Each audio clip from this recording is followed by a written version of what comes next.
ಸ್ವಾಗತ. ರಾಜ್ಯ, ದೇಶ, ವಿದೇಶಗಳಲ್ಲಿ ವರ್ಣಾರ್ಭಟಕ್ಕೆ ಸೃಷ್ಟಿಯಾಗಿರುವಂತಹ ಅವಾಂತರದ ಕುರಿತು 25 ಸುದ್ದಿಗಳನ್ನು ನೋಡೋಣ ಬನ್ನಿ.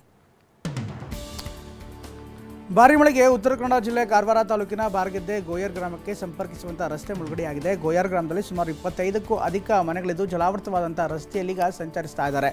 ಸೂಕ್ತ ರಸ್ತೆ ವ್ಯವಸ್ಥೆ ಇಲ್ಲದೆ ಹರಸಾಹಸವನ್ನು ಪಡುವಂತಾಗಿದೆ. ಪಶ್ಚಿಮ ಘಟ್ಟ ಪ್ರದೇಶದಲ್ಲಿ ಮಳೆಯ ಅಬ್ಬರ ಮುಂದುವರೆದಿದೆ. ಒಂದೇ ವಾರದಲ್ಲಿ ಬೆಳಗಾವಿ ಜಿಲ್ಲೆಯ ಖಾನಾಪುರ ತಾಲೂಕಿನಲ್ಲಿ 24 ಮನೆಗಳಿಗೆ ಹಾನಿ ಉಂಟಾಗಿದೆ.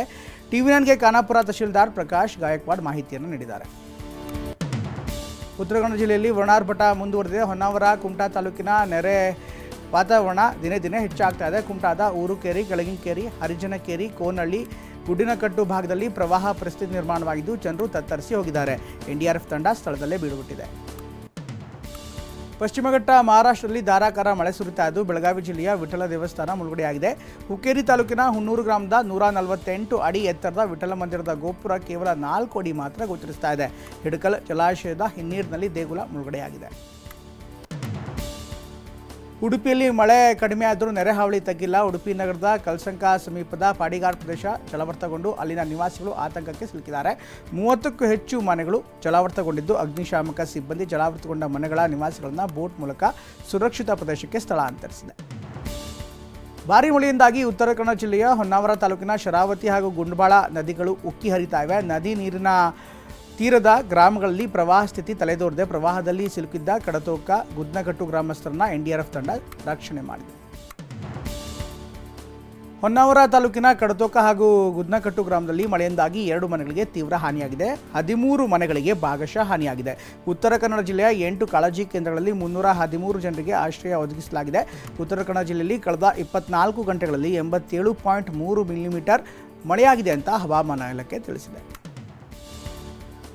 ದಕ್ಷಿಣ ಕನ್ನಡ ಜಿಲ್ಲೆಯಲ್ಲಿ ವರ್ಣಾರ್ಭಟದಿಂದಾಗಿ ನದಿಗಳು ತುಂಬಿ ಹರಿತಾ ಇವೆ. ನಂದಿನಿ ಹಾಗೂ ಶಾಂಭವಿ ನದಿಗಳು ಈಗಾಗಲೇ ಉಕ್ಕಿ ಹರಿತಾ ಇದ್ದು ನೀರಿನ ಹರಿವು ದಿಢೀರ್ ಆಗಿ ಏರಿಕೆಯಾಗಿದೆ. ಕಟೀಲು, ಮುಲ್ಕಿ, ಕೆನ್ನಿಗೋಳಿ, ಹಳೆಯಂಗಡಿ, ಪಾವಂಚೆ ಭಾಗದಲ್ಲಿ ಮುಳುಗಡೆ ಆತಂಕ ಎದುರಾಗಿದೆ. ರಾಜ್ಯದ ಹಲವು ಜಿಲ್ಲೆಗಳಲ್ಲಿ ಭಾರೀ ಮಳೆಯಾಗುವಂಥ ಮುನ್ಸೂಚನೆ ಇದೆ ಅಂತ ಹವಾಮಾನ ಇಲಾಖೆ ಹೇಳ್ತಾ ಇದೆ. ಜುಲೈ 12ರವರೆಗೆ ಕರಾವಳಿ ಭಾಗದಲ್ಲಿ ವ್ಯಾಪಕ ಮಳೆಯಾಗಲಿದ್ದು ಉತ್ತರ ಕನ್ನಡ, ಉಡುಪಿ, ದಕ್ಷಿಣ ಕನ್ನಡ ಜಿಲ್ಲೆಗಳಲ್ಲಿ ರೆಡ್ ಅಲರ್ಟ್ ಘೋಷಣೆ ಮಾಡಲಾಗಿದೆ. ಉತ್ತರ ಕನ್ನಡ ಜಿಲ್ಲೆಯ 2 ತಾಲೂಕಿನ ಶಾಲಾ ಕಾಲೇಜುಗಳಿಗೆ ಇಂದು ರಜೆ ಘೋಷಣೆ ಮಾಡಲಾಗಿದೆ. ಕುಮಟಾ, ಹೊನ್ನಾವರ ತಾಲೂಕಿನ ಶಾಲಾ ಕಾಲೇಜುಗಳಿಗೆ ರಜೆ ಘೋಷಿಸಿ ಉತ್ತರ ಕನ್ನಡ ಡಿಸಿ ಲಕ್ಷ್ಮೀಪ್ರಿಯ ಆದೇಶವನ್ನು ಹೊರಡಿಸಿದ್ದಾರೆ. ಉಡುಪಿ ಜಿಲ್ಲೆಯಲ್ಲಿ ಮಳೆಯ ಆರ್ಭಟ ಮುಂದುವರೆದಿದ್ದು ಜಿಲ್ಲೆಯ ಅಂಗನವಾಡಿ ಶಾಲಾ ಕಾಲೇಜುಗಳಿಗೆ ಇಂದು ಕೂಡ ರಜೆ ಘೋಷಣೆ ಮಾಡಲಾಗಿದೆ. ಸತತ 4ನೇ ದಿನವೂ ರಕ್ಕಸ ಮಳೆ ಸುರಿತಾ ಇದ್ದು ಹೀಗಾಗಿ ವಿದ್ಯಾರ್ಥಿಗಳು ಹಿತದೃಷ್ಟಿಯಿಂದ ರಜೆ ಘೋಷಣೆ ಮಾಡಿ ಡಿಸಿ ಆದೇಶವನ್ನು ಮಾಡಿದ್ದಾರೆ. ದಕ್ಷಿಣ ಕನ್ನಡ ಜಿಲ್ಲೆಯಾದ್ಯಂತ ನಿರಂತರವಾಗಿ ಸುರಿತಾ ಇರುವಂತಹ ಮಳೆಯಿಂದ ಎಲ್ಲ ಶಾಲಾ ಕಾಲೇಜುಗಳಿಗೆ ಇಂದು ಕೂಡ ರಜೆ ಘೋಷಣೆ ಮಾಡಲಾಗಿದೆ. ದಕ್ಷಿಣ ಕನ್ನಡ ಡಿಸಿ ಮಲೈ ಮುಗಿಲನ್ ರಜೆ ಘೋಷಿಸಿ ಆದೇಶ ಮಾಡಿದ್ದು ಮೀನುಗಾರರಿಗೆ ಸಮುದ್ರಕ್ಕೆ ಇಳಿಯದಂತೆ ಸೂಚನೆ ಕೊಡಲಾಗಿದೆ. ಮಹಾರಾಷ್ಟ್ರದಾದ್ಯಂತ ರಣರಕ್ಕಸ ಮಳೆ ಸುರಿತಾ ಇದ್ದು ಮುಂಬೈನ ಕೆಲ ಪ್ರದೇಶಗಳಲ್ಲಿ 300 ಮಿಲಿಮೀಟರ್ನಷ್ಟು ಮಳೆ ಸುರಿದಿದೆ. ಮುಂಬೈ, ರತ್ನಗಿರಿ, ರಾಯಗಢ, ಸತಾರಾ, ಪುಣೆ, ಸಿಂಧುದುರ್ಗ ಜಿಲ್ಲೆಗಳಲ್ಲಿ ರೆಡ್ ಅಲರ್ಟ್ ಘೋಷಿಸಿ ಹವಾಮಾನ ಇಲಾಖೆ ಆದೇಶಿಸಿದೆ. ಉತ್ತರಾಖಂಡ್ನ ವಿವಿಧೆಡೆ ವರುಣಾರ್ಭಟ ನಾನಾ ಅವಾಂತರಗಳನ್ನು ಸೃಷ್ಟಿ ಮಾಡಿದೆ. ಚಂಪಾವತ್ ಜಿಲ್ಲೆಯಲ್ಲಿ ದೇವಿಪುರ ಗ್ರಾಮ ಸಂಪೂರ್ಣ ಜಲಾವೃತಗೊಂಡಿದ್ದು ಪ್ರವಾಹದ ಸ್ಥಿತಿ ಎದುರಾಗಿದೆ. ಎನ್ಡಿಆರ್ಎಫ್ ತಂಡ ಸ್ಥಳದಲ್ಲೇ ಬೀಡುಬಿಟ್ಟಿದೆ.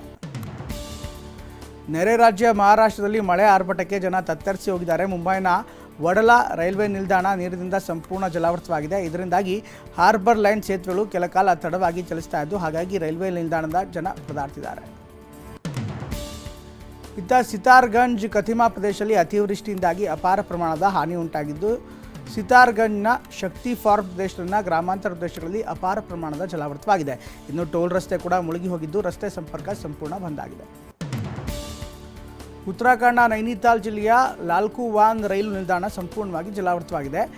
ಪ್ಲಾಟ್ಫಾರ್ಮ್ ಸಂಖ್ಯೆ 1ರಿಂದ 4ರವರೆಗೆ ಸಂಪೂರ್ಣ ಮುಳುಗಡೆಯಾಗಿದ್ದು ಎಲ್ಲ ರೈಲುಗಳು ಈಗ ರದ್ದುಗೊಳಿಸಲಾಗಿದೆ. ರೈಲ್ವೆ ಹಳಿಗಳು ಮುಳುಗಿ ಹೋಗಿದ್ದು ನಿಲ್ದಾಣ ತುಂಬ ನೀರು ಬೋರ್ಗರಿತಾ ಇದೆ. ಮುಂಬೈನ ಕುರ್ಲಾ ಹಾಗೂ ಘಾಟ್ಕೋಪರ್, ಠಾಣೆ, ವಸಾಯ್, ಪಾಲ್ಘರ್, ಮಹಾದ್, ರಾಯಗಢ, ರತ್ನಗಿರಿ, ಕೊಲ್ಲಾಪುರ, ಸಾಂಗ್ಲಿ, ಸತಾರಾ ಹಾಗೂ ಸಿಂಧುದುರ್ಗ ಸೇರಿದಂತೆ ನೆರೆ ಪೀಡಿತ ಪ್ರದೇಶಗಳಲ್ಲಿ ಎನ್ಡಿಆರ್ಎಫ್ ತಂಡಗಳನ್ನು ನಿಯೋಜನೆ ಮಾಡಲಾಗಿದೆ. ಶಹಪುರ ಪ್ರದೇಶದಲ್ಲಿ ರೆಸಾರ್ಟ್ ಜಲಾವೃತವಾಗಿ ಹೊರ ಜಗತ್ತಿನ ಸಂಪರ್ಕ ಕಳೆದುಕೊಂಡಿದೆ. ಅಸ್ಸಾಂನ ಹಲವು ಜಿಲ್ಲೆಗಳಲ್ಲಿ ಭಾರೀ ಮಳೆಯಿಂದಾಗಿ ಪ್ರವಾಹದ ಪರಿಸ್ಥಿತಿ ಮುಂದುವರೆದಿದೆ. ಬ್ರಹ್ಮಪುತ್ರ ನದಿ ಅಪಾಯದ ಮಟ್ಟ ಮೀರಿ ಹರಿತಾ ಇದೆ. ನದಿ ತೀರದ ಪ್ರದೇಶಗಳು ಪ್ರವಾಹದಿಂದ ತತ್ತರಿಸ್ತಾ ಇವೆ. ಹಲವು ಊರುಗಳು ಜಲಾವೃತವಾಗಿದೆ. ಸಾವಿರಾರು ಜನ ಈಗ ನಿರಾಶ್ರಿತರಾಗಿದ್ದಾರೆ.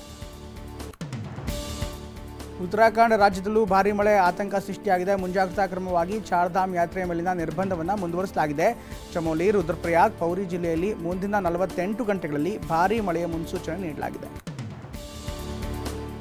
ಧಾರಾಕಾರ ಮಳೆ ಪರಿಣಾಮ ಈಶಾನ್ಯ ಭಾರತದ ಹಲವು ಜಲಪಾತಗಳು ಈಗ ಮೈದುಂಬಿ ರುದ್ರರಮಣೀಯವಾಗಿ ಧುಮ್ಮಿಕ್ತವೆ.